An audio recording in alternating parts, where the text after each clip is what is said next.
And I'm calling this regular Jackson Public Schools Board of Education meeting to order.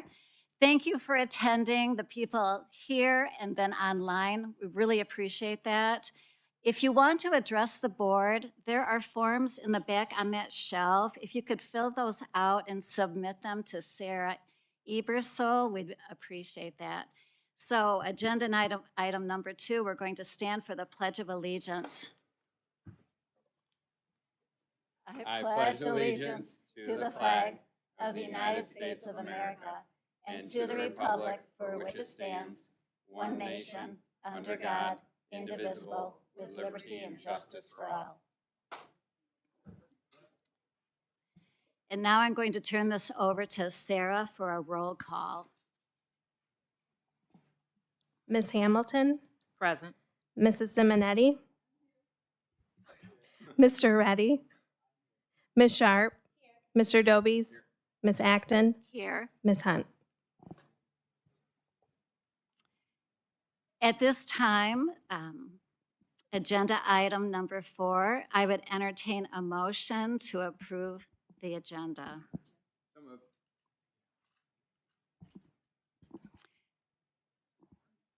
Any deliberation? Seeing no deliberation, all those in favor signify by saying aye. Aye. Aye. All those opposed signify by saying no. Motion carries. At this time, I'm going to turn agenda number 5 over to Jeremy Patterson, our superintendent. Thank you, Vice President Acton Dow, serving as president today. Thank you for filling in and welcome to the November meeting. I want to start off with a huge celebration for Jackson Public Schools and the successful passing of the 2025 bond program, securing $126 million for JPS and a 0% tax increase to our community and our taxpayers. We have been campaigning for some time now. This last board meeting, we were asking everyone for vote yes, and they came out. A lot of voters came out in support, and a lot of voters came out overall as opposed to the last bond program that we ran for JPS. So this was something that our board voted to move forward with. This is something that our community and the bond planning did their due diligence in researching our facilities and our programs and what students are looking for, what staff are looking for, and I'm just so ecstatic that it passed. And now we begin the real work of implementing with fidelity. So meetings will begin to take place on December 1st, and there'll be a lot of meetings forthcoming. Sometimes people think it's something that gets done in like a month or two, but this will be a work for years to come. So I've had a lot of people say, you know, when is this happening and when is this happening? And really the bond is a proposal. And so it's just kind of an idea of what it could be. And now that we have the yes vote, we'll start to go through the process. But for those who are out there, sometimes people do watch us on recording. I want to say thank you to our community of Jackson that's been very supportive of Jackson Public Schools. And I think that by supporting our public schools here in Jackson, it's going to only add value to our community at large as well. So thank you for everyone that had whatever role they did in the process. Some people walked door to door, bond planning, the Board of Education saying yes and moving forward. And I mean, there was no one thing that we could have been successful without. And so I just want to recognize those that did the most and those that have found some way to become actively engaged in passing the bond. Thank you. Also, in my board communication last month, I said we had some great news to celebrate with regards to academics. And so we've been embargoed, which means there's a 10-day grace period where districts are allowed to preview information, but I wanted the Board of Education to have this information first. So Julie's been keeping a timeline over a series of years, and Some of our buildings are knocking it out of the park, and we're making progress and gains. And that was a part of the bond campaign. They said buildings are nice, but it's moving the instructional needle too. So JPS is moving in the right direction on multiple fronts right now, and I wanted her to be able to share some of this information with you. Julie? Good evening. One of the pieces of data that that comes out just about this time every year is called the index reports. And it basically gives each of our schools a score. And then that score winds up on a list with all of the other schools in Michigan. And we are graded on things like test participation, absenteeism, or I should say positive attendance, the programs that we offer in schools, the growth that our students show on assessments, the proficiency that they demonstrate on assessments, graduation rate, and many other things. And these all add up together and have different weights depending on what scores are available. For instance, Jackson High has a scorecard that looks a little different than the rest of them because it does include a graduation rate. So things are weighted a little bit differently on theirs. And we had some really good changes that came through on our index reports. One of the biggest ones that I wanted to make sure to share was that this is also 3 years after the last time that schools in Michigan were identified as comprehensive support schools. And when that happened, this is when we entered into our partnership agreement with the state of Michigan, because we had one of our brick and mortars, one of our traditional schools, John R. Lewis, was identified as a CSI school. And so one of the things we're watching kind of with bated breath is, are they going to be identified again? And no, they're not. They dropped off the list. They are now considered a universal support schools. That was very, very exciting for us. For elementary, we don't have any new identifications at all. Let's see. So I will kind of go through. We saw overall increases in the scores for Cascades. They went from a 41 to a 44 this year.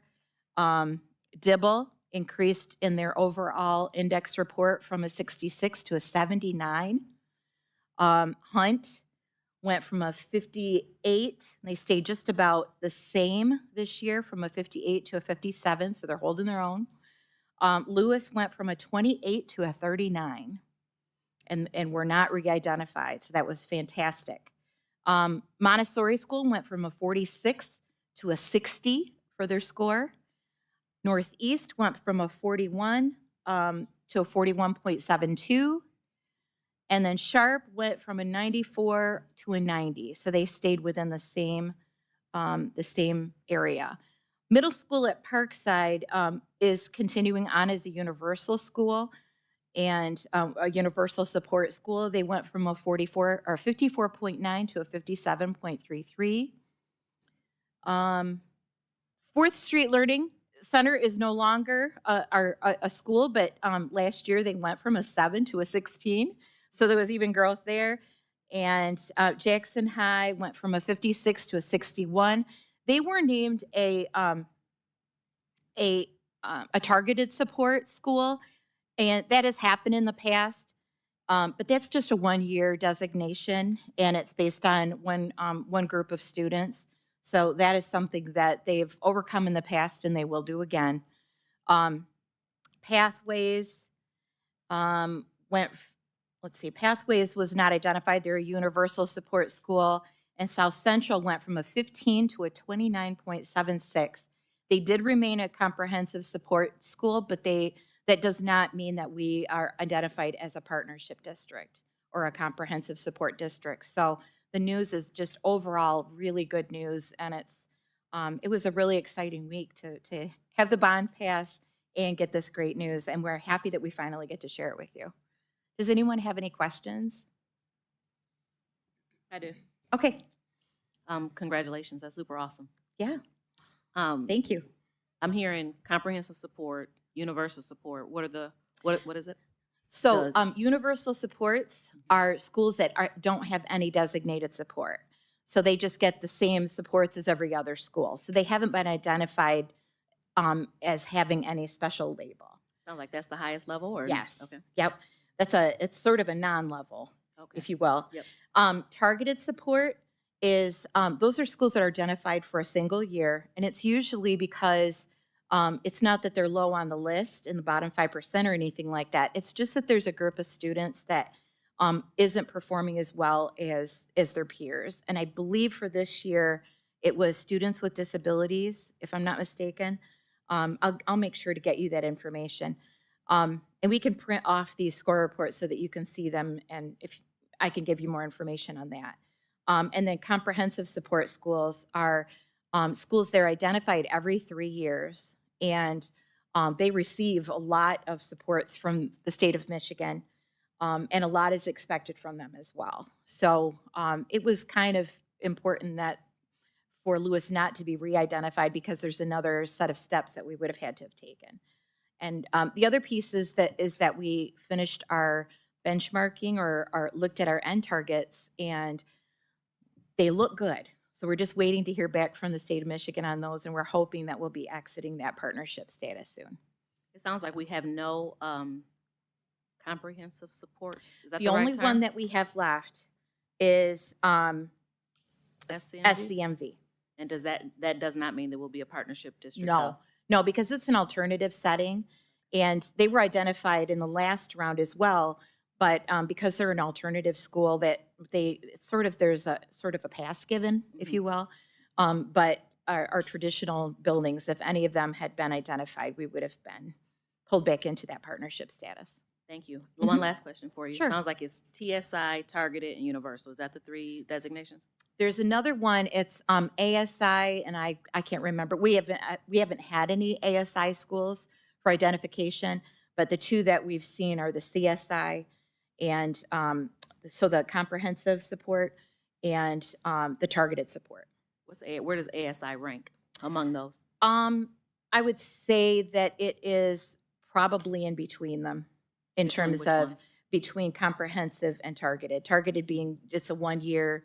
It's a small percentage of students, and so we might be identified for a year, and then, or a school will be, and then they drop off. They address that group of students and their needs, and then we see that they will drop off usually. This is why you're an amazing deputy, what is it? Deputy what? Superintendent. Superintendent, because your knowledge level around this stuff is absolutely amazing. So thank Thank you. you. Thank you. And also, I just would like to take a second to thank everybody for just allowing me to take on that position. I appreciate your support. So, thank you. Anybody else have any questions? Thanks for that update. It's very exciting news, and this is information that we discuss as a district improvement team, information that we get out to our community, information that we'll be creating PowerPoint presentations around. And again, not only are we going to get off the state list, but we're going to continue to see our scores increase. ATSI is called Additional Target Supports and Improvement, and we've never had one of these schools in JPS.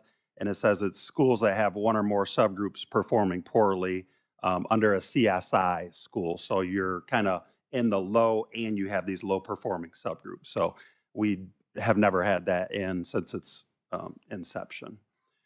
So with the passing of the bond and some great celebrations regarding our index scores for JPS, there will be more great information to come. But at this time, this will conclude the superintendent's report unless there are further questions for myself. I have some.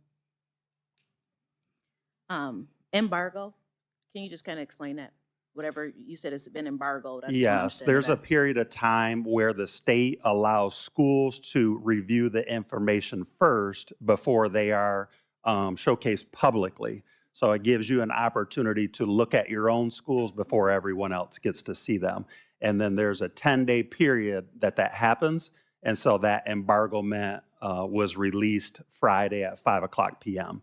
And then the schools are allowed to share that information publicly. Perfect, thank you. You said that, but I wasn't sure if those were together or not. One more question for you. We have bond meetings beginning on December 1. And I don't know if we want to talk about this when we talk about the extra duty or not, but the TMP group, that's the right name? Will they continue? Will they be like, continuing at all with the bond meetings? Absolutely. They're How going to long- be one of our major partners from start to finish. So they'll be here basically throughout the however long the bond takes to implement and complete? That's correct. They were our partners in the last bond program, and they already helped to kind of get us started with a lot of information, a lot of the bond planning. So they do a lot of work up front to help us to be successful. And they are architecture firms, so they'll start with the initial meetings and all the design meetings here moving forward. Another question for you. Thank you for answering that. Mhm. It sounds like, are they kind of like the program manager of the bond? Or like, help me just understand. I hear the meetings, I hear their architect firm. Are they building? Are they RFPing for other people to do it? Like, what's their, Yeah, their main asset in the beginning of the bond was the bond planning committee. Okay, so they helped to, kind of guide us in the right direction, if you will. I guess the best way to explain it is the district is the owner, and then we hire people. So we hire the architects to do the designs and the specs and the work, and they partner with the construction manager, who are the builders. So you've got the owners of the district, that's us. You've got the designers, and you've got the builders. So that's probably the best way to explain those three groups that we're entering into an agreement with, and we'll have an extensive contract where legal counsel also gets involved to help us make sure everything is how it should be. another question for you. I'm just trying to understand the scope of their involvement with the bond. Now I'm understanding what you said as far as owner, something else. Architect. Thanks. With these TMP people, would they also, now are the owners the one, which I understand that's JPS, are they the ones that are setting the meetings? Or would these TMP people the ones kind of set the meetings and kind of run the meetings, get the agendas together? Is that something that they'll also be doing, or? Most of the time, we'll all meet together. And so kinda we'll sets that up, though? typically do that because there's probably more of our people who need to, roll out the plan, if you will. So this is in our house. Mhm. So they're going to tell us and come in and partner with us, and we're going to say, yes, that's what we want to do. Mhm. After they make these plans, and we're going to say, yes, that's what we want to do. As the owners, they're the architects, and then they're going to talk about how the construction happens and how they make it all work, and then we're all in the same meetings together. Okay, I'm gonna have more questions for you, but thank you. Yes, you're welcome. Any further questions regarding the superintendent's report? Thank you, Jeremy. Thank you, Julie. Good work. Very exciting news. We're moving on to agenda number 6, consent agenda. Do I have a motion to approve the consent agenda? Second. Any deliberation? Hearing none. All those in favor signify by aye. All those opposed signify by saying no. Motion carries. At this time, we're going to have agenda number 7, citizens requesting to address the board. Do we have, no one? Okay, no one is addressing wait, we have one person addressing the board. Hurry, hurry. Time's up. Okay.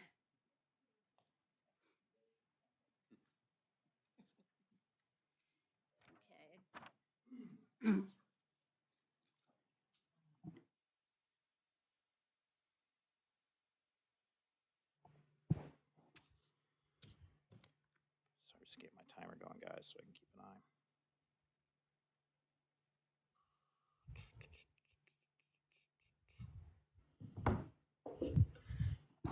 Okay, good evening, board. I'm here to discuss an item on one of your action items tonight, which is the extra duty pay contracts. I'd like to first discuss what I think are some of the problems with it and kind of what's wrong with the proposal, and I'd like to hopefully talk about a prospective solution or a new direction. So to begin with, I think you need to understand that, when you look around at JPS, Everyone, pretty much everyone is working under a contract. So the teachers have a contract.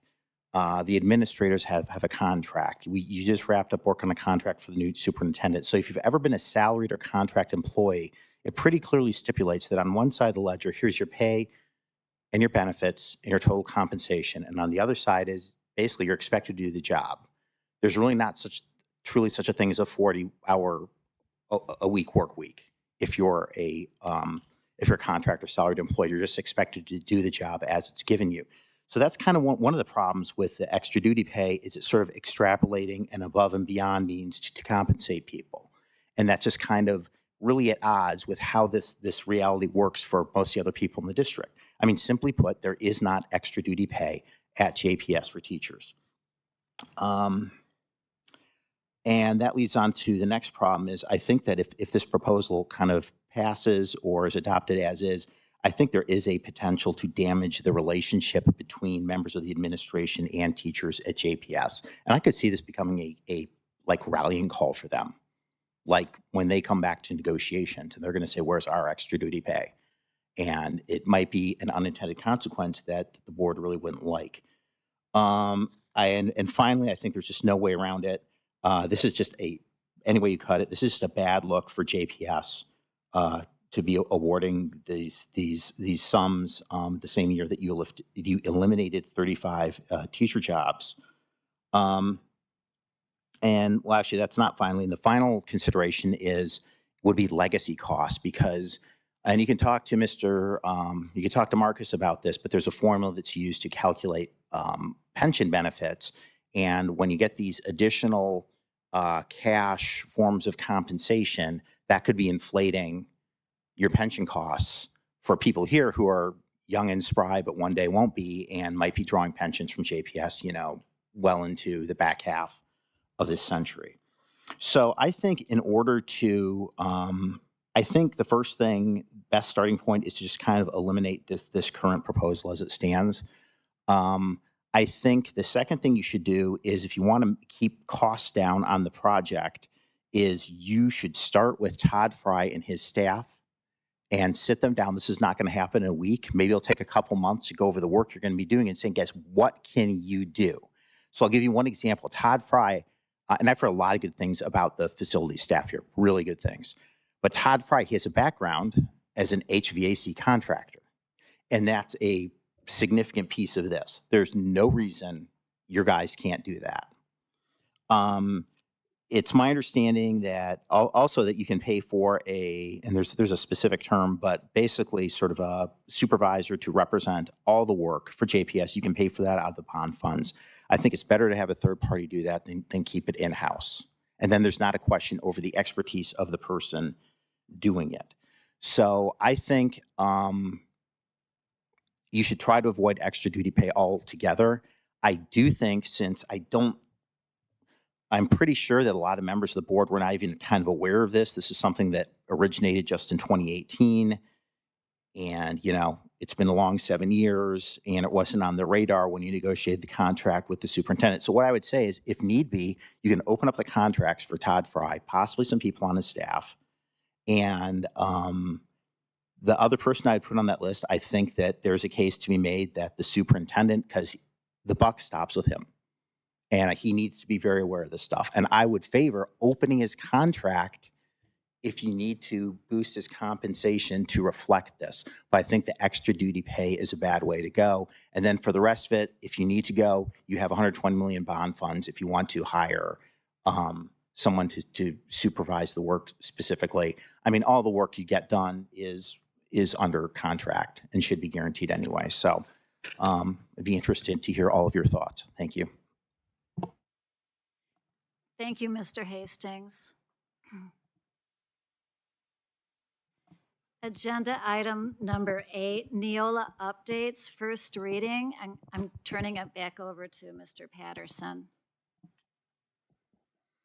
Thank you. You see a number of edits for our policy. We partner with Neola, so they come down to work with our staff and our policy committee.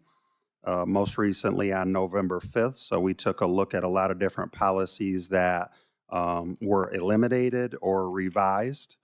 And so our policy committee members present can speak to that as well. I did share in my superintendent communication that we went through this process. And one other item in board policy that I'll lift up is the addition of the FAFSA as a graduation requirement. This is something that was brought to my attention by the College and Career Access Center, something that could potentially bring the district somewhere in the neighborhood of $200,000. I'm in the process of an application to secure those resources. The only thing that we don't have in our board policy now is that FAFSA is a requirement for graduation. We had Nancy Peters Lewis came and presented to the board kind of our high statistics and how well our groups are performing. And I think we are like, there was like 30 kids maybe that didn't complete the FAFSA. And there is an opt-out form for them that they do not have to complete the FAFSA, because we're also going to offer an opt-out for those who choose. Maybe they're not going to college, maybe they're not going into the trades, maybe they don't have the wherewithal to do it, even though we provide college and career access resources here at Jackson High School. So that is one thing that we had some more extensive discussion on in the board policy, as well as other items. So this is a first reading just for discussion today, so I'll open it up to further discussion. And again, if anyone was at the policy committee would like to speak on behalf of any other updates, then I'd appreciate that. Thank you. Was there some grant money that was coming for doing the FAFSA? Was that what my understanding, that we would get some type of money from that? I'm kind of. Yes. So it's called the Universal FAFSA Grant. 10 out of 13 local districts have already applied and received somewhere. If they're comparable in size, one school district received $217,000, another was $170,000. There's potentially could be more. There are not a lot of strings attached. One thing that we utilize is our partnership with the College and Career Access Center, because we do have staff here specifically to help our students with college and career preparedness. So 10 out of 13 districts are already doing it. This district opted to not do it last year. And so I think that it's a great opportunity. This is something that is very much a part of who we are as a school district, and providing resources, opportunities. Recently this year, we had our junior class visit 2 local universities and career trades. And so those trips have expenses associated that could be covered under this grant. And so the grant process application is due December 1st, and the school districts will be notified pretty quickly. It's a pretty good, quick turnaround, even though our implementation won't be for the class of 2027. So that's the only edit I have to make to that board policy. It says the class of 2026, which is this year's graduating class. And after consulting with multiple superintendents, the College and Career Access Center, we can change that language. So that's the update that I'll have for next month. Is it's not the class of 26 that will have to do a waiver or a graduation requirement, even though the district will still receive those funds this year if we have that policy in place. Thanks for lifting that up. Are there any other questions? I just had one, and excited about the FAFSA provisions and our opportunity to help our students advance in their careers and additional education opportunities. As far as the other Neola updates, am I correct in that I was trying to track what policies are being struck, and it kind of seems like it's a consolidation and we're moving around some of the non-discrimination provisions around genetic information and some of the anti-harassment policies and consolidating them into specific areas? I think that's fair. There were some policies that were rescinded, I think is what you said, so I'll agree with that. Most were around non-discrimination.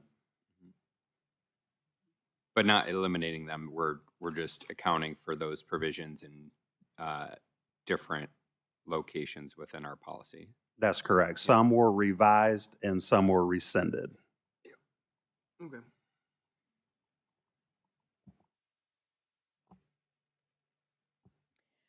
So first of all, I'm wondering if we can't improve our process for policies.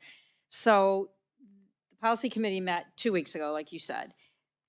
This is a huge chunk of work to get on Friday for a Tuesday meeting. So can we maybe send these policies to the board earlier? That's my first thing. Since the meeting was 2 weeks ago, can we get them ahead of the agenda? Because with everything else that we have going on, like I said, that's a lot. It can be overwhelming. Then there are 6 policies in here that are in here only for technical corrections. And it's my understanding that we passed a policy about a year ago that says that policies for technical corrections do not have to come to the board. When you're changing pronouns or you're changing contact people, this shouldn't even be in our packet. We shouldn't have to look at these policies. And then I only have one other one that has just not a typo, but a correction on 5460 graduation requirements.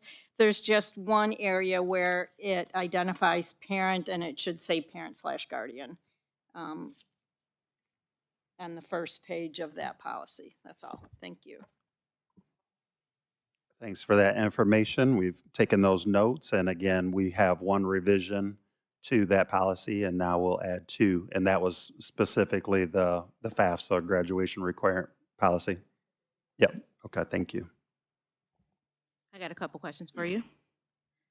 Superintendent Patterson, just to go off of this really quick, the technical corrections, if that's a policy, because I don't remember that, can you just clarify, make sure that we all know for sure?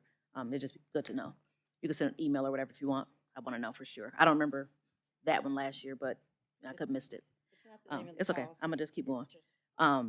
Rescinded. Help me to understand. Now, clearly, I understand the term rescinded, but I just want to understand the context of our policies. And I have not gone through the policies because I just got them as well. And that's not, a bad thing. I'm just letting you know I haven't gone through them yet. But the rescinded, just for my clarity, are we saying that that means that these policies are no more? The ones that are rescinded? Because I hear you saying there are some that are rescinded versus put into other ones. The rescinded policies are those ones that are no more. So when I'm reviewing them, I'll know what I'm looking for. Yeah, so I'm looking at one particular rescinded policy. It's a copy of the anti-harassment. So that's not eliminated, but it's strucken out so much that a new policy has been created to put in its place, is my understanding. Okay. And is that pretty much what the rescinded policies all look like? So much has been struck out that they've been recreated into something different? Is that pretty much what I'll be looking for when I'm That's going through? correct. Okay, thank you. A couple more questions for you. The FAFSA as a requirement, that sounds amazing as far as this money, obviously, that can come in, but I'm concerned about the requirement to pay or to sign or to fill out the form. And I hear you saying that there's an opt-out form. Who has to sign that opt-out form? In our letter, in our policy, it's in there, and I think that's a part that Cheryl just lifted up that said parents or guardian. And so I think there's more language in there that says every effort will be made. And so sometimes, there's things that the school have to do to, make sure the kids get there, because we don't want anything to obstruct our students from being able to walk across the stage. So this is another thing, but it does say parents and guardians. And again, if they've done the schoolwork, and it's not a 2026 thing, so we'll have plenty of time to notify the next graduating class that they come through and have their class meetings. But I'm pretty sure in the language, I can go back and reread it, that it says that parents and guardians, unless a student is age of majority, What's the age of majority? 18 years old. Oh, okay. So question for you. I thought it was 18, but I'm just like, what's that in another term? You know, it's lots of terms. I want to understand them. It sounds like our concern with potentially not getting a parent's signature is not a high concern, because if they're not able to get their parents' signature, it's probably because they're not graduating. Am I hearing you say that or no? No, Okay. it's not because they're not graduating, because if they didn't meet the academic requirements, Mhm. then they don't meet the academic requirements, so they're not graduating. I'm just saying that the district does not want to see one more barrier placed, and sometimes when you think there's additional graduation requirements, that it could potentially be a barrier. Right. But the administration, the counseling staff, my office have all agreed that this will not be a barrier. This will only be a benefit. We'll be able to secure some more resources to further assist our students to get help completing the form. And if they don't, that will exhaust all measures to make sure we get the waiver completed so that they can walk across the stage. So worst case scenario, because I just want to plan for it and at least be informed of it. We have a kid who's ready to graduate, and I'm wondering, like, is this possible? We have a kid who's ready to graduate, and we cannot. We've exhausted all of our efforts to get their signature from their parent or guardian. What are we doing in that instance? Is this child not graduating? Now, because I just gave the scenario of a student who, they're not graduating because of academic reasons, so we don't have to be concerned about their parent's signature, opting out. But say we do have a kid or is that scenario never possible or rarely? Yeah, I'm sure it happens where parents aren't available. Sometimes kids are just on their own. And so I think that's an opt-out. That option C here, after all good faith efforts, if they, that the waiver will be made available. But,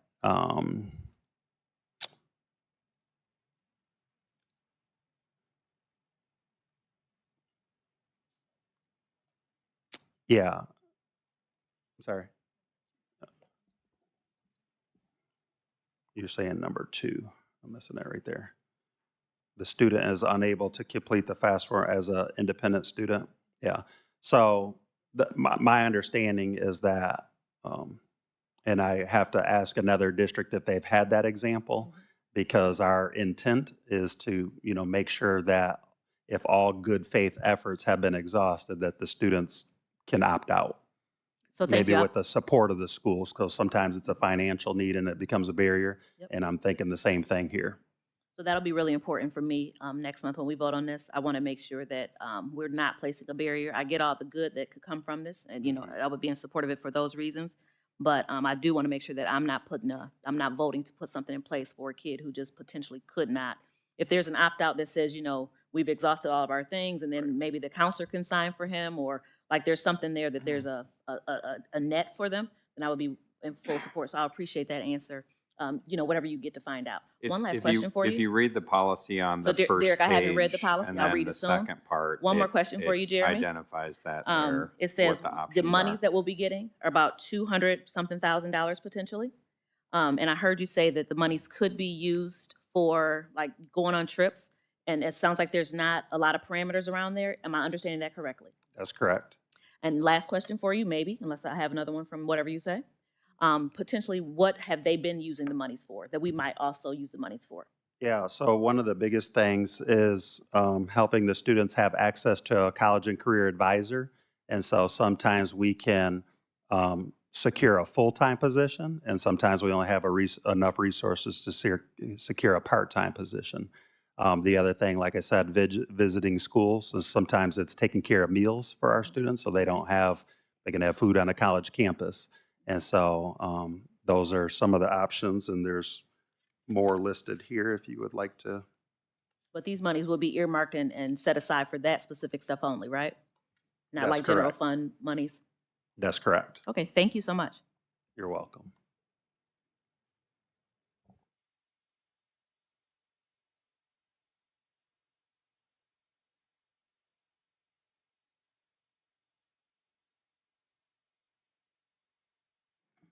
Agenda number 8, discussion items 25 2634, the Energy Project RFP. I'm turning this over to Marcus. All right, good evening.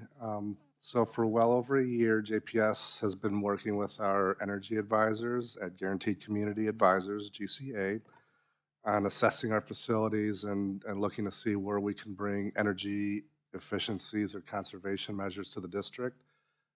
We've already partnered with them on several projects, including the EV bus program and the solar fields that we've brought to the 3 buildings in the district previously. What we have here is the results of an RFP process that they managed for us and vetting the proposals. We have selected a few initiatives that we feel are the best bang for our buck that will provide us the best savings over in the long term to the district. Some of these include things like power optimization, data monitoring, making sure, monitoring our voltage, reducing energy waste, cooler and freezer upgrades for energy efficient motors, things like that, again, to save on utility costs. Water conservation, things like leak detection valves and things of that nature, sensors. The total cost, proposed cost of this work is $697,308. And again, this is a tough one a little hard to explain. And next month we'll have a representative from our energy advisor firm to help further the discussion. So yes, there would be a cash outlay for these. However, these projects will more than pay for themselves within a matter of months or years, depending on the project. And we'll see savings to the district in terms of utility cost. These projects, this is also backed by an insurance guarantee that we will see these savings. So if we do not, for whatever reason, we are made whole through this insurance policy as well. That's something that the energy advising firm provides, which is a nice thing. There's a few different sources that we can use to fund the initial outlay, which would be the remaining 2018 bond fund to help close that out. There's a lot of 0% green energy initiative loans and financing available, so we wouldn't have to pay interest on some of these initial outlays to get the projects up and going.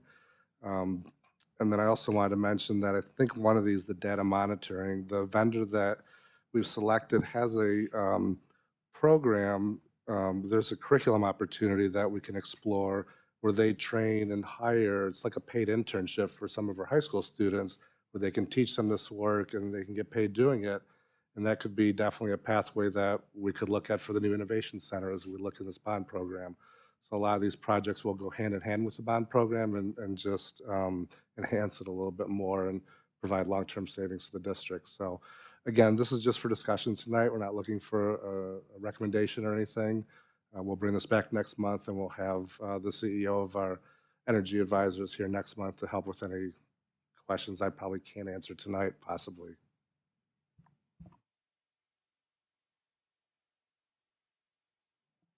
I was wondering, wasn't there a real life example with something, there was a leak underneath the bleachers or something that you could speak to? I thought that was really interesting. Yep, so we had a leak, I want to say it was in the concession building out by the football stadium, right? And I think it happened out of the season or during the week or whatever. And just because we're not there every day, especially in the off, when the field's not used, it went unnoticed for, I don't know, a couple of weeks or whatever, and our water bill spiked that month. So with some of these measures in place, it will instantly alert us when something's a leak or, out of the ordinary. We can go address it right away and save on wasted water and money out the door in terms of utility costs. Thank you.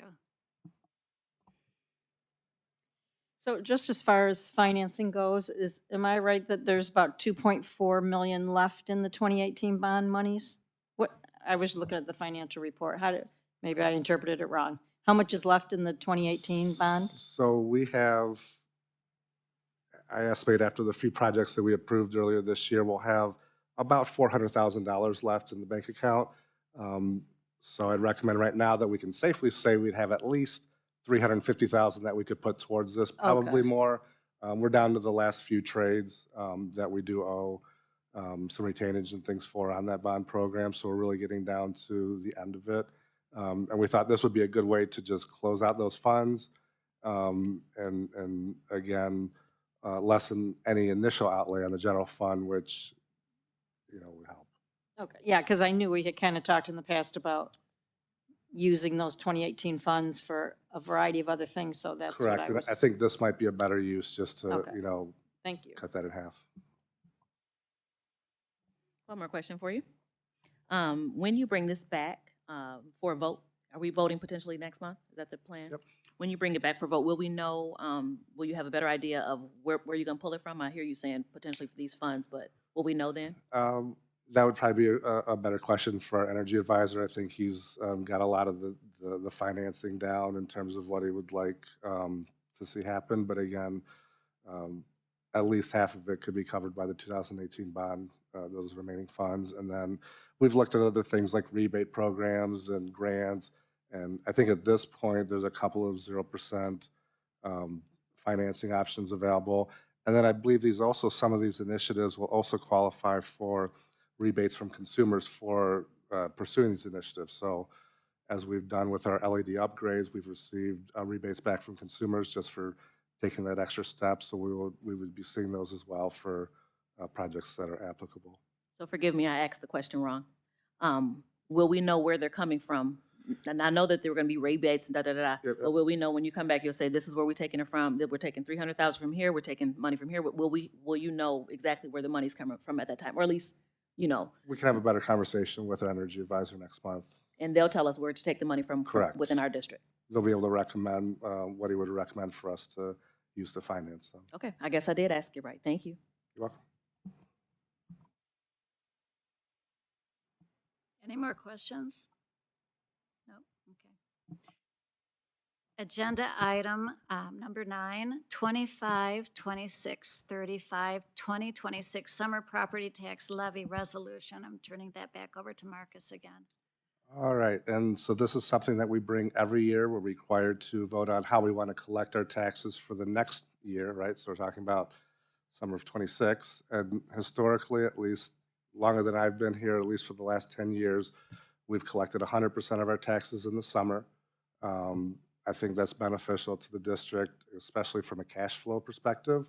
And I think we saw it this summer and fall with the fight over the state budget, and a lot of districts were worried about potentially meeting payroll at the time without state aid. We don't have to worry about that because we collect, again, the majority of our taxes between that July and September period. So we're able to kind of weather some of those uncertainties. So we would recommend continuing the process, and it gives homeowners kind of that peace of mind knowing status quo for next year, not changing up when I'm paying what for taxes as well.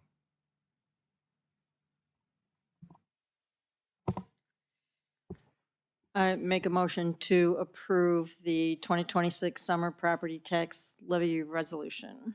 Support. Any deliberation?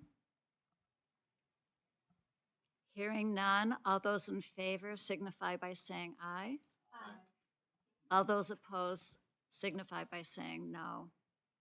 Motion carries. Number 25, 26, 36, the monthly financial report for October. I'm turning that to Marcus again. All right, and typically you see this in the consent agenda each month, but I wanted to highlight this specifically this month, just after last year and going through some of the actions that we did to right-size our district. I wanted to have everyone have a chance to be able to first look at how how some of those actions have played out, right? And so as you look at this overall, comparing the district as of October 31st this year to the same time period last school year, our revenues are at 23%. Last year they were at 19%. We did seems like we have had a stronger tax collection rate this summer than last summer, along with we had, I think I probably mentioned it in June, but it's been a minute. So at the end of the year, there was some state grants that we received that we maybe did not spend all of that in the same year. So we would move that to our balance sheet and then bring that back to the income statement in the next year. So we had a little over $1 million in that, we call it deferred revenues. That also contributed to some of the positive things that you see on the monthly financial report. Some of the other things that I would turn your attention to, as you can see going down the expenditure lines, most of those categories are under, and some are significantly under last year at this point in time, both in terms of dollars and percentages. And that just, again, highlights some of the measures and things that we took last year to keep our budget under control is currently working so far. And we are in a good spot. We're moving forward at a good pace. And again, the current year numbers include some of the one-year, extensions that we made with our bargaining groups over the summer, recognizing that, we didn't know what the state budget was, but we wanted people to be able to move a little bit, at least. So that includes those salary increases and benefit increases. And still, you can see the decrease in the total expenditures so far after the first 4 months of the fiscal year. So at this time, we would recommend approval of the monthly financial report. I'll recommend approval of the monthly financial report for October. And I'll note that Marcus is so excited that he also recommended approval of the December financial report. Did I hear a second? Was that you, Suba? Okay. Any deliberation? Well done, Marcus. Hearing none. All those in favor say aye. Aye. All those opposed say no. Hearing none, the motion carries. Next on the agenda, 25, 26, 37 bond extra duty contracts. I'm turning this over to Marcus. All right, so I know we've discussed this last month. We also brought it to our finance committee. We've talked about it a great deal, the extra duty contracts for the 2025 bond program. I know Jeremy and everybody has talked about the amount of work. There's a substantial amount of work that goes into planning, getting the bond passed, and running the program for the next however many years. Some of the documents are mostly the same that you saw last month. I've edited that spreadsheet just to show some of the different information a little bit differently. If some people, just to show a little graphically better. I would want to point out a couple of things. Again, these are temporary contracts. They're not permanent things. When the construction's done, the contracts go away. It could be less than 6 years. I mean, I use that number because that's the quote that we received from an owner's rep. They based it on a 72-month schedule, and I like to compare apples to apples as much as possible. I also thought that it was interesting. I know, and we do try to be good stewards of our taxpayers' dollars and resources to put as much into the buildings and instruction and staff as we can. And, one thing to note, part of what I just mentioned in the financial report with the revenues being up, a good chunk of that comes from the interest that we earn on the dollars that we bring in. And I would point out that over the last 2 fiscal years through last month, we've earned almost $2 million in interest alone, which is not tax dollars, it's money we've earned on money, right? I think so far this year, we're almost to $300,000 in interest, just to put things in perspective, right? We're talking about these extra duty contracts over a 6-year period. These are something that we definitely can afford and would be included in our budget amendments. And, as they were last time around, nothing like that would change. And so again, I guess we've had, discussions and things like that. I'll open it up to more discussion now. Madam Vice President? Yes. I'll move approval of the assigned duties, the contract language, and extra duty salary schedule as presented for the 2026 bond program. Do I have a second? Okay. Deliberation?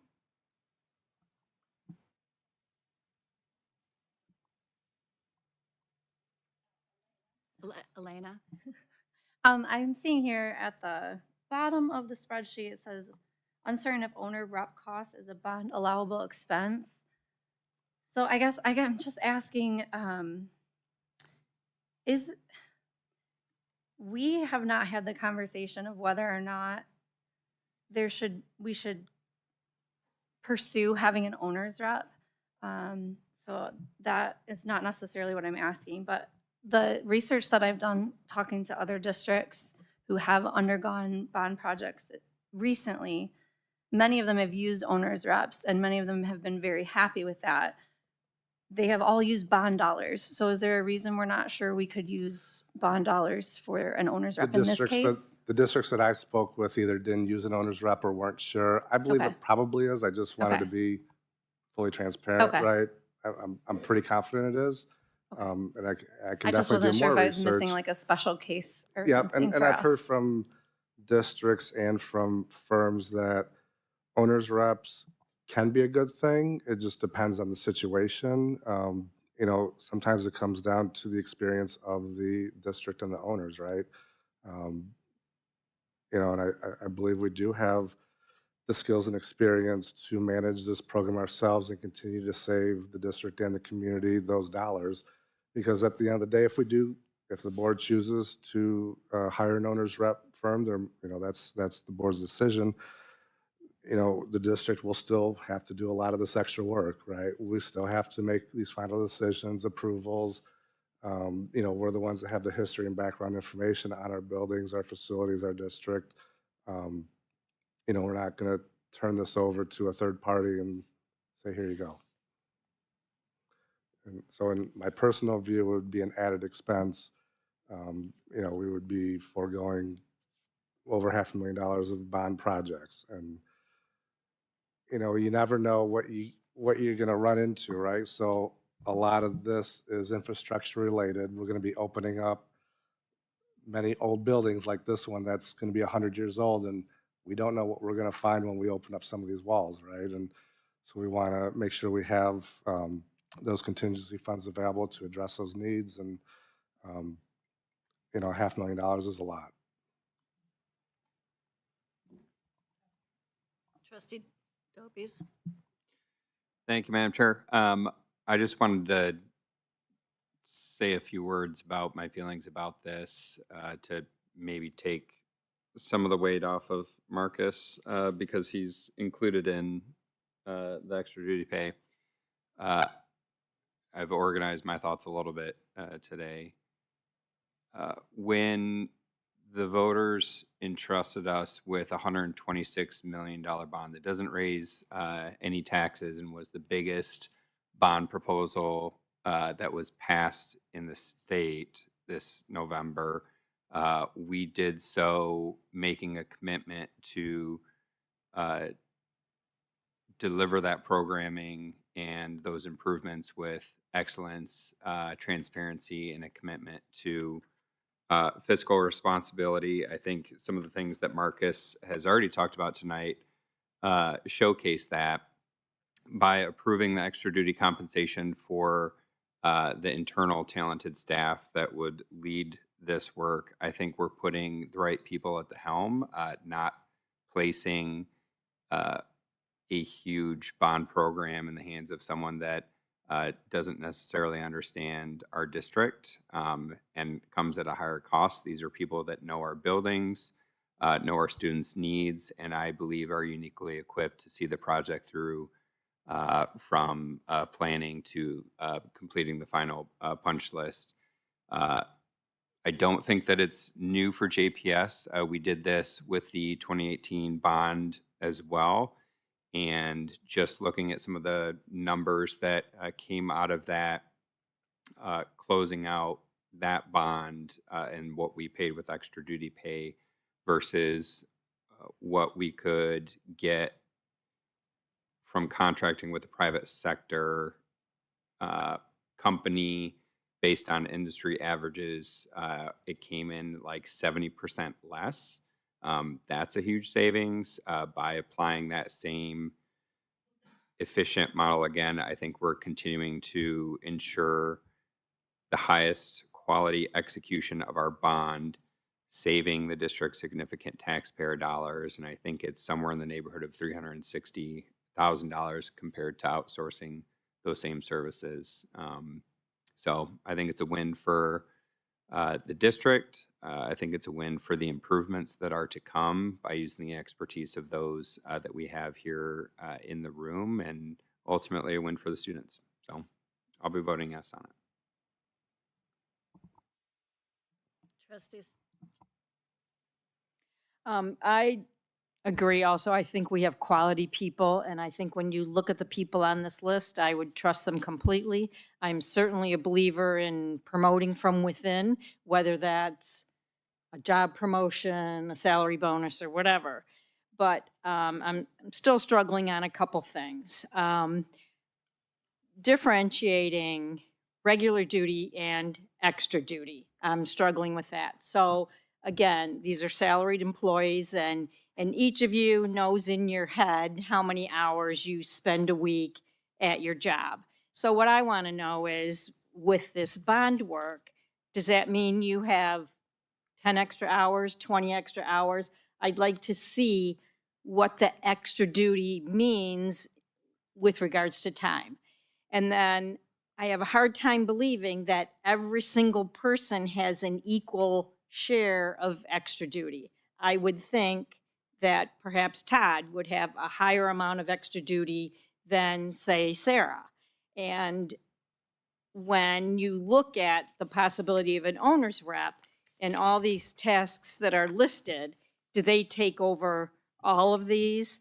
And is Sarah still going to be coordinating meetings?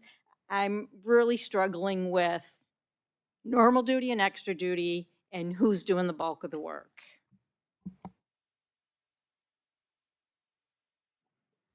Yes, I think that when whoever we hire, being the owners, the district, that all of these people named will still be doing the work. Somebody might package it up for us, but somebody's still going to have to approve that, whether it's the superintendent. I've seen the last program on how much the executive assistant coordinated all these calendars like they typically do within the district, but this would also be taking place with folks outside of the district and coordinating those calendars as well. So I think what's been named is, regardless if there's a owner's rep or if we choose to do this work internal, it doesn't negate the extra duties that the district does, that these people named. And so we tried to provide feedback from the last meeting. What are some of those things? And yes, there will be meetings during the day. Yes, there will be plenty of meetings in the evening as there have been, which I've kind of communicated back. All the additional duties that it took to pass a bond, we'll take those same duties to keep the community informed, to keep our community, to keep our staff informed about the events and happenings. And it's going to be, bonds are very disruptive to the orderly educational process. So there's going to be a lot of things that wouldn't traditionally happen. School would just happen first hour to 6 hour, but in a bond program, somebody's got to pick up and move when they're putting air conditioning and drilling, and the power's got to be out. So there's a lot of day-to-day operations that are just going to happen, that have happened in the past. And these are the people that we trust and know. I've heard good things from owners' reps as well. It just comes down to, again, how much do we want to spend as we continue to do the work? And again, I believe in the team that we have assembled here. I think we've had strong financial reports. I think we've had strong facilities reports. I think we communicated to our community what's going on in the bond. And I think we have people who organize all that. So when I look at the tasks that are going to be accomplished over the next 6 years, some smaller districts that I've spoken to will take on an owner's rep because they simply don't have an assistant here, an assistant there, and the extra staff. And so they need that additional supports from the folks that I spoke with. Well, but I think that there's also other staff who will have extra duties who aren't going to be acknowledged. Teachers who then have to move a classroom, or people who work under Todd. It's not just Todd who's going to have extra duty, but I'm guessing his people are going to have extra duty. So where do you draw the line on rewarding people for doing extra work? Yeah, I can speak to a couple examples as a principal last time. You know, there typically we can work that within our staff meetings, you know, and we can, you know, utilize those, but there are going to be extenuating circumstances. One I can remember is because of construction, school wasn't going to start on time. So one particular building was compensated. It didn't have to be in the board approved notes to do the business of the district to say, all right, you know, we've got to get school to start on time, so teachers need to come in 2 days early to be compensated to, you know, do extra duties or stipends, because those things do happen and they do take place. So there's going to be painting in a particular hallway where we don't want children going up and down the hallway while painting has happened. So when you relocate, you have to take that into consideration. Is this something that we can do on the regular? Or is there something that is going to be so disruptive that we got to pay people to come in the evenings and weekends? And those things took place in the past, and those people were compensated.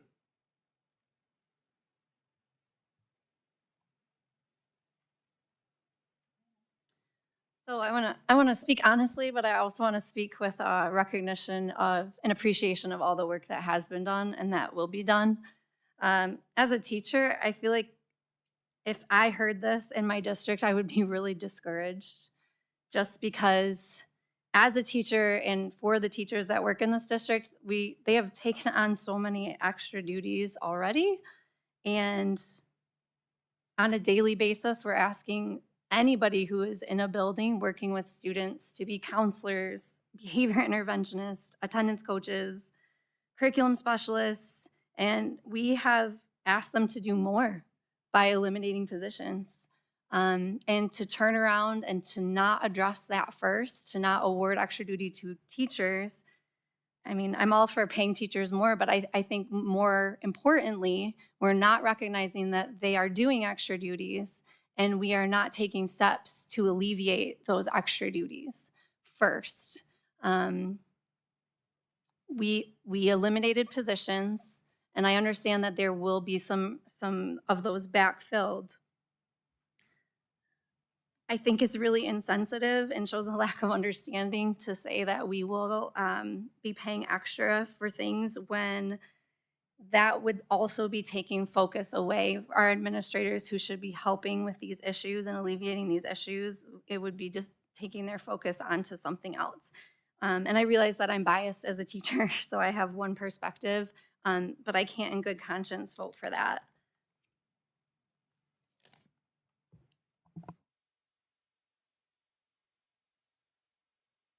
Trustee Suba? Yep. So for me, I'm all in-house because I've seen multiple years.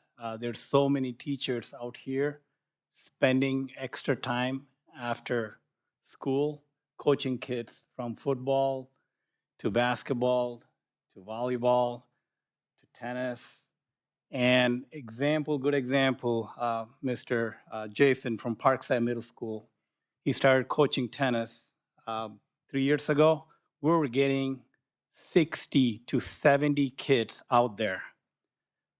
The reason I want to see this more, because as a teacher, he knows the kids. And I like the teachers to be working with the kids, knowing what these kids, how these kids behave, what they are capable of. So in the similar way, Todd knows more about these buildings. Marcus knows more about these buildings than outside people. So all these coaches who are coaching, they were getting extra pay.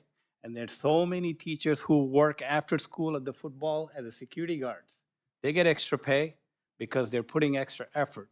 So I am 100% supporting this going in-house when it comes to these tax dollars that we collected from this community. We want to make sure that we save and we put in good use. So my thoughts on this, I've also had opportunity to talk to school board members really from around the nation. I've been benefited to be able to be in different groups, again, with school board members from across the nation. And overwhelmingly, most of those school board members that I spoke with mentioned that they all have now that I'm getting the term correct, this owner's rep. Because the work can be extensive. And I appreciate some of what Elena said as far as even if we were to approve this, it would be taking you all away from some of the work that you would be expected to do with our with our district. Primarily because, and I agree with this because I've heard teachers say this as well, they need more of you all's support. So if we were to give this extra duty pay, it would be taking attention that they're not getting right now even further away from them. So I agree with that as well. But again, as mentioned, across the nations, I've talked to these board members and they call it school board members, they call it project managers. I understand that we're saying an owner rep. The funds that we are potentially taking from would be coming from the general fund, because I understand that we can't pay our people here in the building from the bond dollars, but across the nation, and that's the question also that Elena raised, these bond dollars could pay an owner rep. So we wouldn't be impacting our general fund dollars. And even the idea of us, or the fact that we have, laid off so many teachers, paid out so much money for people to retire. And then this idea that we would turn around and pay extra duty to admin who are paid very, very, very well from this district, it doesn't sit well with me either. This is a 7-year project. At least, what we have on the paper, we have at least 7 years out, I think, that we've been given in this graft or whatever, this thing that you gave, grid that you gave us. And it could be longer than that. It could be longer.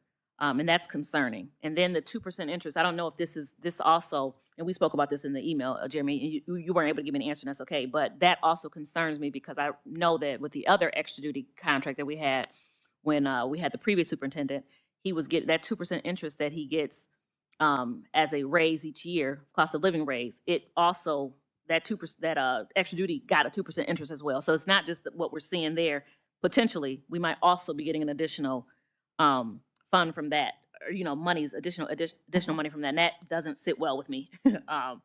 Again, this money coming from the general fund, which is where it would be coming from, is concerning. This is the largest bond, and thank you for sharing that, Jeremy, as far as like the years, because I asked Jeremy to send me the last 20 years worth of bonds that we had, and he sent me about 5 of them, I think. And it showed that we got, I guess, 127 this year, 127 million versus the previous years when they were less. With all that money that we're getting, and the scope of the work being potentially larger based on that, it seems like also we'd be doing us a disservice to have you all getting paid that extra money when, considering the amount of work. And then again, we draw huge salaries already, so that it doesn't sit well with me. The other thing that I wanted to mention, give me a second, let me find it in my notes. Oh, that's the thing that I wanted to mention. I'm reading the different duties that would be expected of each individual, and there are quite a few of them are overlapping. We're several people are doing the same jobs, and I feel like this was just put in there.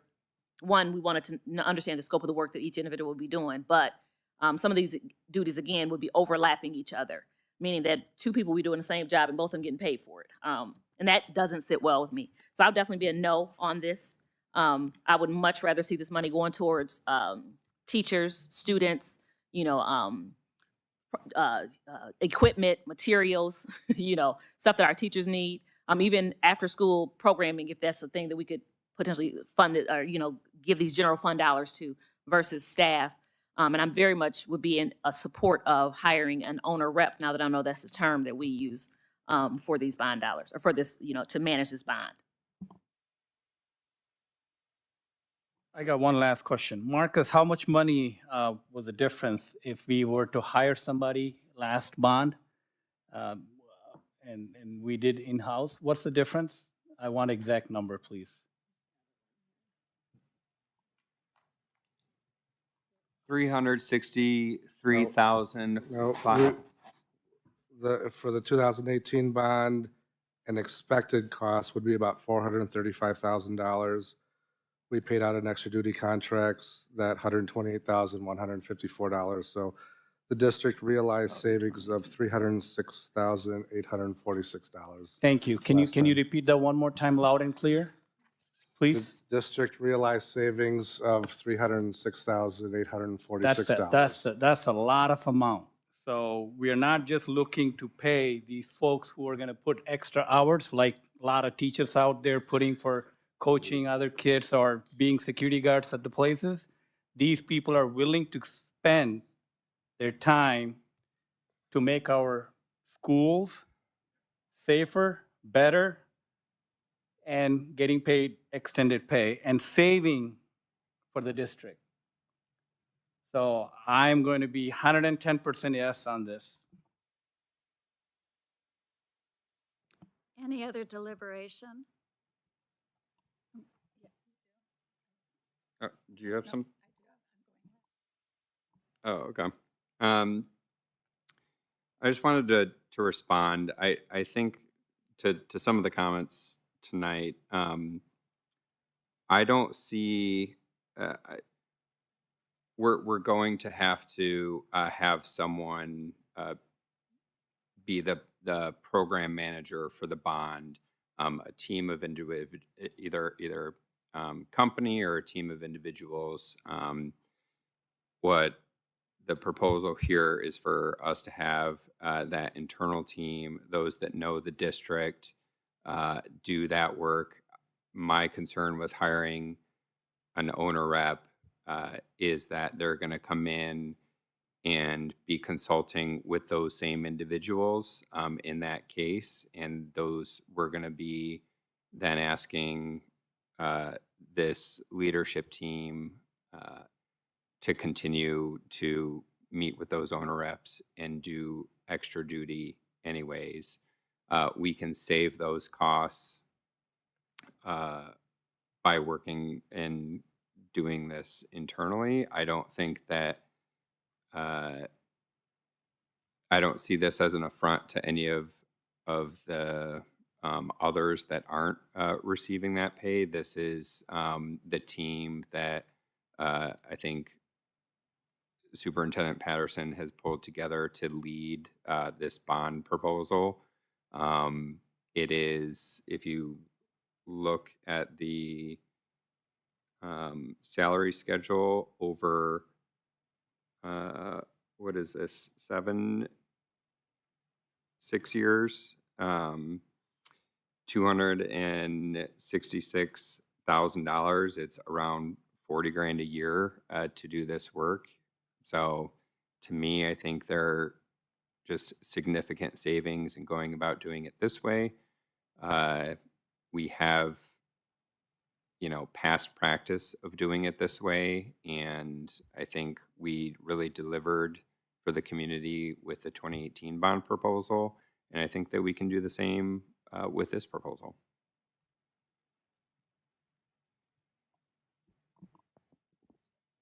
I just want to add, talking to several board members and administrators who have gone through bond programs here recently, I do understand that there is a significant difference in that pay to start. However, many of them referenced how much they saved through the long run by having professionally trained experts in the area of construction and construction management. And as much as I love and I trust everyone here, I have the utmost respect, we are educators and we are not trained construction professional project managers. So although that number is there, I think we don't know the actual number because there are other things that come up that they can anticipate that maybe we cannot, as not me because I'm not doing it, but our people cannot.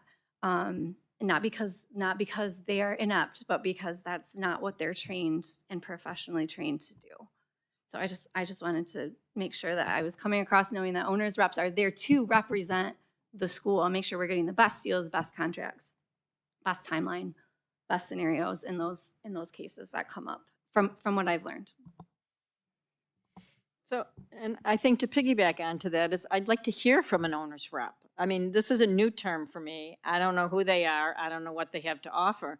Maybe they can come and do a presentation and tell us why we should hire an owner's rep. Another comment for me. So before I make my comment, question for you, Jeremy. I mentioned that I would come back to TMP. I had a couple questions about them. What's the scope of their role? I heard you say they're the, hold on a minute, because I got it. They're the owners as in the architects, and then they're going to find, we're the owners, they're the architects, they're going to find the builders. Nope. Okay, tell me what it is. They're going to complete the designs. As and the architects, they're the creating the- builders are the construction management, which is triangle. And so when you put the triangle together, all three of these folks will merge together to do the business of the bond. So explains in detail, as if you're talking to somebody who's in the 5th grade. Yeah. What exactly are TMP? What are they doing? That's So, different maybe than what you all are yes, doing? I'll give you an example of the district vision of secondary curriculum. We surveyed the staff, we surveyed the students, career readiness, hands-on, innovation. So we use our curriculum leaders along with our educators, that's the vision.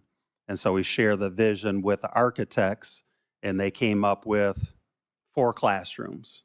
And so we further continue to have that discussion with the architects who do the renderings, and then share that with the construction management. And then we say yes, or we say change this, change that, change the other. So between all 3 parts, that's a significant project that we've been in discussions with in partnership in advance already with our architects and our construction management in the district. That's very helpful. So I think I have this right. It sounds like the role that the owner, which is JPS, am I correct in that? Okay. It sounds like the owner will be expected to attend meetings, sign contracts, approve architectural designs. Did I say that right? Look at that, architectural designs. How quick am I? Quick study? Yeah. Anyway, so approve architectural designs, walk through buildings, say yes or no, look at budgets, write checks, sign checks rather. It sounds like that's kind of some of the stuff that the owners are going to do, attend some meetings. That's the expectation? Yeah, all the above. Okay. Okay. So I'm still a no, a very hard no, because TMP and whoever they sound like they're our owner rep or program manager, as I was told in these other groups. It sounds like as they're the ones who will be doing the bulk of the work, and our role will still be mostly oversight, which is like that's a part of the job. They can't sign our checks, they can't approve our designs, they can't, and so the work that we're expected to do, it's still work that we should be doing and that we have to do anyways. It doesn't sound like extra duty to me. So I'm a no on that one, as far as well for that reason. This is the largest bond amount that we've passed in a very long time. So I feel like we have the money to spend to pay an owner rep and potentially their team, because what else comes out of, what other funds or whatever. But anyways, so we have enough for to pay an owner rep and their team and whoever else. And then again, we're taking funds if we were to pay our team from the general fund. And that's concerning to me because we could be using that money, in my opinion, for parapros, for teachers, for equipment, for materials. Like there's so many different things that we need that money for that I feel like we should use that money for. And then to speak to a little bit of what Elena mentioned as far as the expertise, this next statement is not to say that we don't have expertise in our areas. I think we absolutely do. But an owner rep or a project manager, them being hired to oversee this bond, mind you, we're their overseers, but them being hired to do that whole process with this bond, the expectation is that they would have had experience in this and a lot more experience than we have. And again, we're signing checks. That's what it sounds like we're doing. So yeah, I'm a no because I really feel like we should have an owner rep. And I also like Cheryl's idea around having somebody come and talk to us and say what the difference could be, what the benefit may be to have an owner rep, project/manager type person. So yeah, still a no.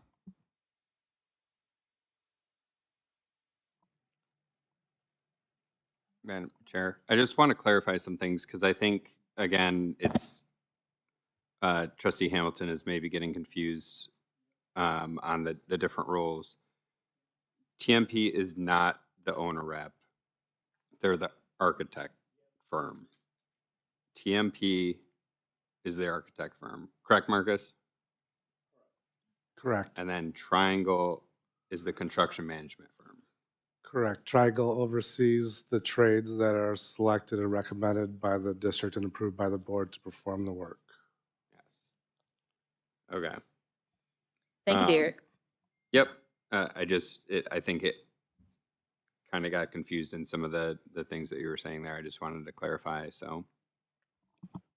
So it didn't get confused. I feel like we need to have an owner rep, project manager / project manager to oversee this project. And if that means that they sit in between JPS and TMP and whoever else the people are as the architect, that's absolutely fine. Somebody else to do that work. But I definitely don't think that our team needs to be doing this work. So again, we're still a hard no.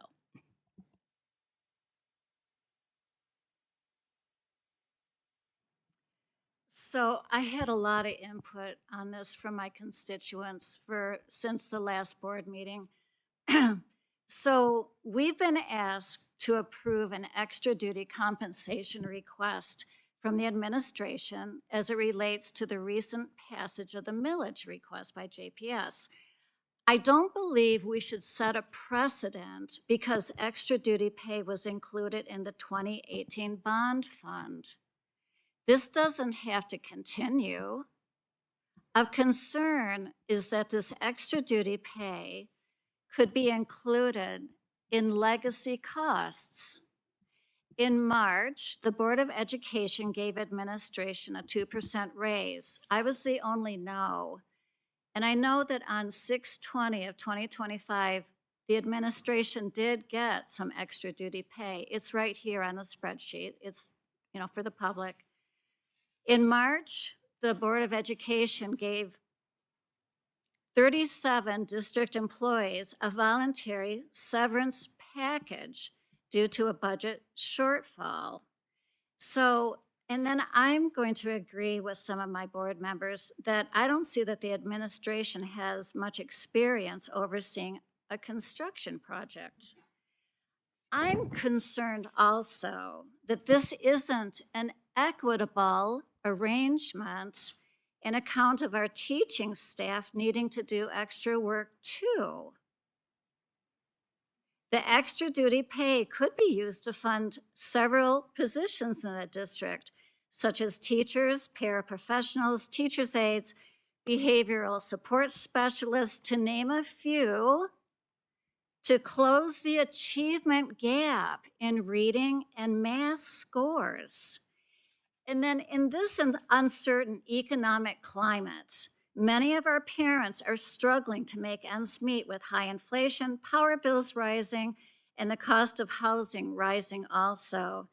In light of the uncertainties concerning the impact of reduced funding for special education, the outcome of a newly filed lawsuit regarding 31AA, which is school safety funding, and SNAP, people thought they were going to lose their SNAP benefits.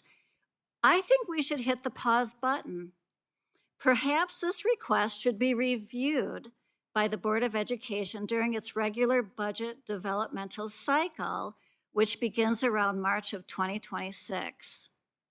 By that time, the full board will be up to speed with regard to the district's financial status, and a project manager or operator's representative that I just learned about a month ago for our bond fund projects could be considered for hire.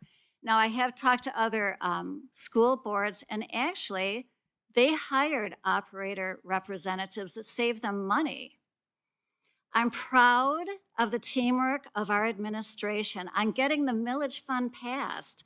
However, I'm going to urge all members of this board to exercise a judicious approach when deliberating on this matter. .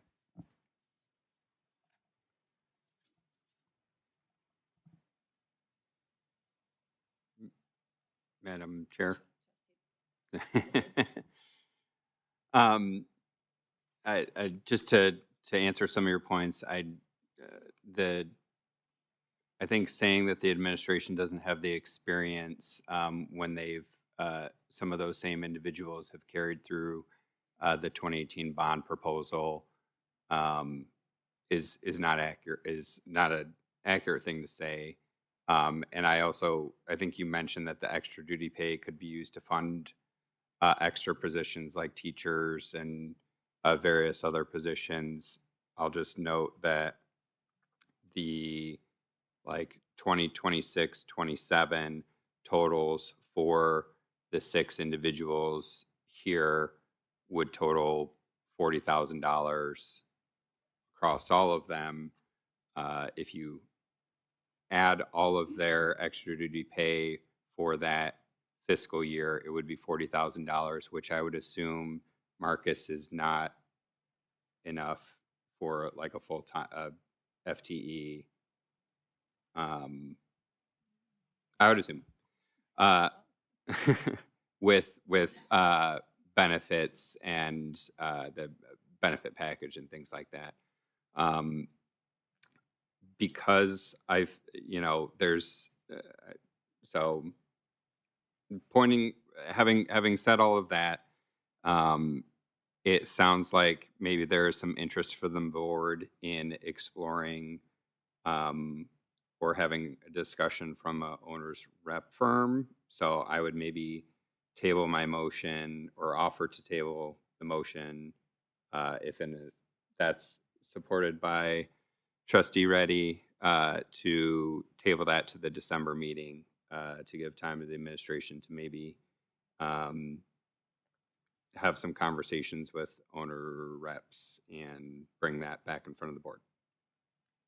Can you restate your motion? What is that again? I table my own motion to December. Table, what motion? The motion to approve of the assigned duties, contract language, and extra duty salary schedule is presented. Okay. And there's support? Deliberation? Who supported? Asuba?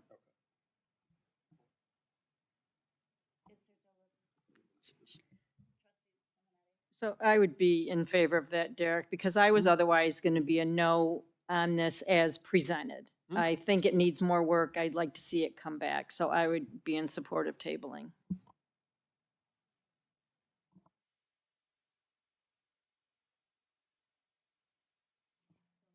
Any other deliberation? Yeah, I'd be a no on this tabling motion. So that I would be a no. I feel like we could vote on it now, but I do like the idea of us potentially, and I know I'm not making a motion, but I like the idea of us saying no to this and then just hiring somebody. So no to this motion. I'll be a no on it.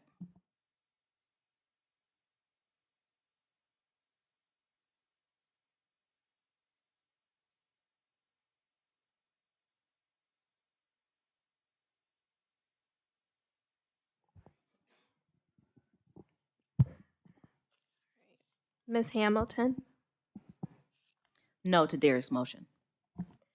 Mrs. Simonetti, So just to clarify, that is what we're voting on, tabling. tabling it to December. Yes.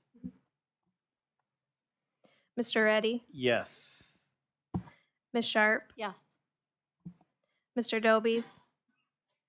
Well, yes. Ms. Acton, No.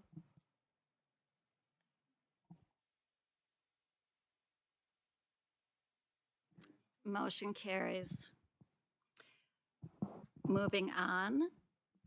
Agenda item 252638, MASB Strategic Planning, and I'm turning this over to Jeremy. Yes, thank you. So last month, we had a presentation by MASB rep Debbie Stair, who gave us a proposal to continue on with the strategic plan. This is something that I felt there was a strong interest from the board along the way.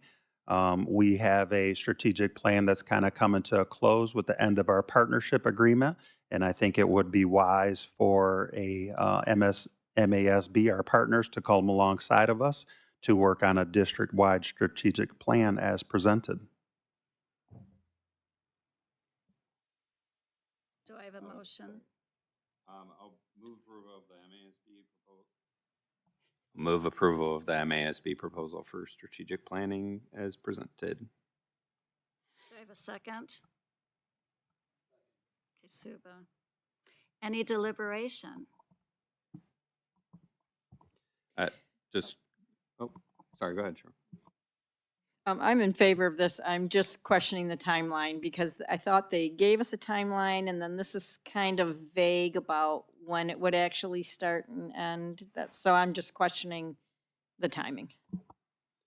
Yeah, so I think they will do what we asked them to, and when they presented, they referenced like starting before the holiday, and my recommendation was after the holiday. So that's what my assumption is they're going to do what we asked them to do, which is starting after the holiday and concluding before the end of the school year.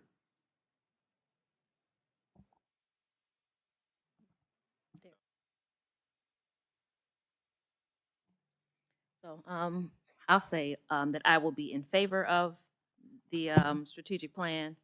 I've been in favor of a strategic plan since I got on the board in 2021 when I started.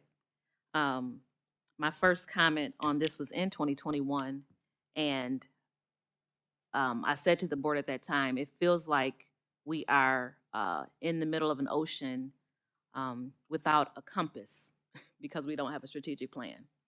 I'm not sure when the State of Michigan's partnership agreement became the strategic plan for the district. I know that was something that we were required to do based on where we were falling at in our academic numbers and whatever else was going on that Julie explained earlier. But absolutely, I'm fully in agreement with us creating a strategic plan that includes our community and the board and just the whole 9 yards to set the vision for JPS. Even I would love to even see if our tagline is something that the community loves, loves or want to change or not, just in the process of that whole community strategic plan. So I'll be a firm yes on this. Any more deliberation? Hearing none. All those in favor say aye. Aye. All opposed say no. Motion carries. Agenda item 10, board comments.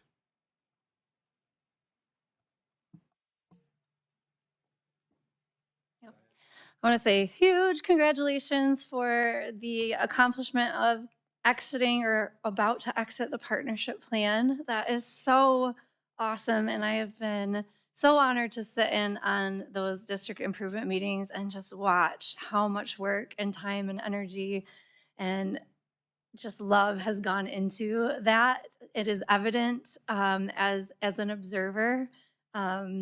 So much appreciation for the whole team that was involved. Ms. Baker, for your leadership in that capacity. And I'm just so thrilled for all of you. Congratulations.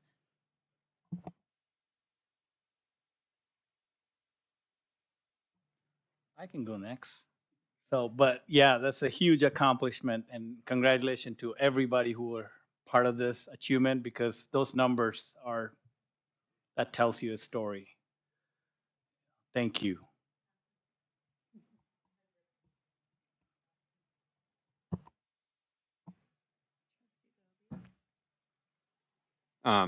Congratulations. I'll echo the congrats again.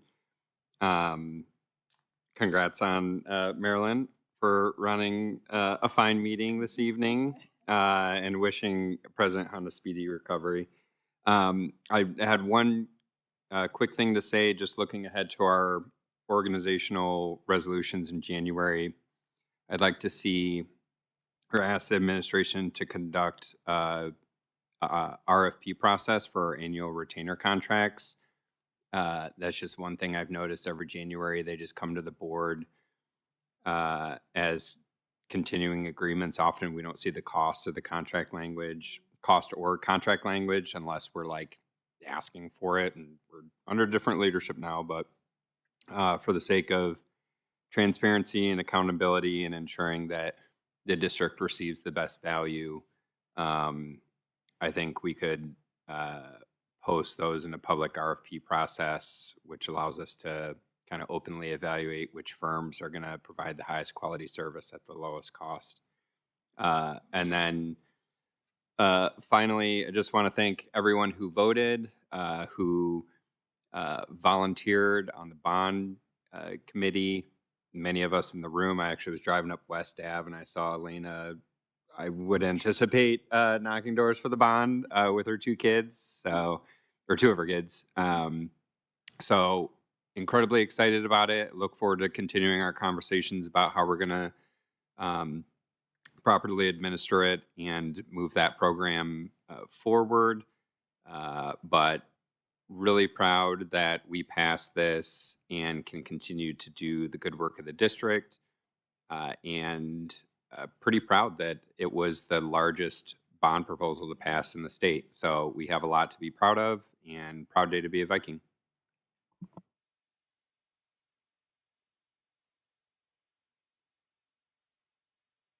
Anyone else? Yeah, just to our community, I know we're getting ready to celebrate a holiday. Just want to say happy holidays to us as we celebrate this holiday, and hoping that we remember the facts around the holiday and that we're celebrating the right things. Again, happy holidays. So thank you, everyone that did work on the bond planning committee. And Julie, great. I campaigned on reading, writing, and arithmetic. And those scores make me want to burst out crying. I'm so excited for this district. So thank you so much. And thank you for everyone that attended tonight and everyone that gave their feedback to me. I appreciate that. So as we move down to the calendar, November 26th through the 28th is our Thanksgiving recess, no school. December 3rd is going to be our board work session superintendent evaluation at the Jackson County ISD room 220 at 6.